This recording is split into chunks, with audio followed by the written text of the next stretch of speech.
Pour faire venir les fidèles à l'église Sainte-Martha de Berlin, ce ne sont pas les cloches qui résonnent, mais l'appel à la prière de l'imam.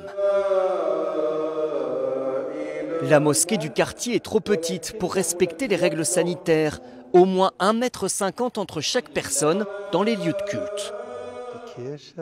L'Église a vu que les musulmans souffraient et nous a demandé « Est-ce que vous avez besoin d'un endroit pour prier ?»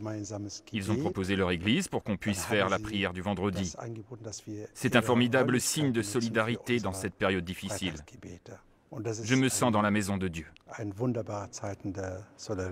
La paroisse luthérienne a même permis que les bancs soient déplacés et un drap a été tiré pour masquer les gravures chrétiennes, quand le coronavirus aide au rapprochement des communautés. Je pense que ce qui se passe ici est très enrichissant. C'est une bénédiction. C'est touchant d'entendre ici l'appel à la prière. Et moi-même, j'ai pris part à la prière.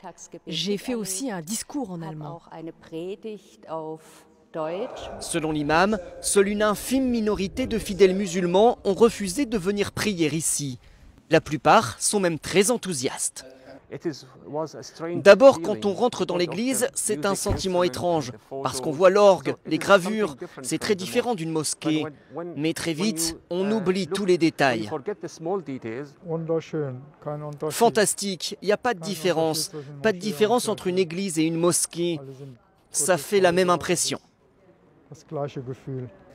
Dans ce quartier populaire de Berlin, l'église et la mosquée envisagent déjà l'idée d'un partenariat sur le long terme, bien au-delà du coronavirus.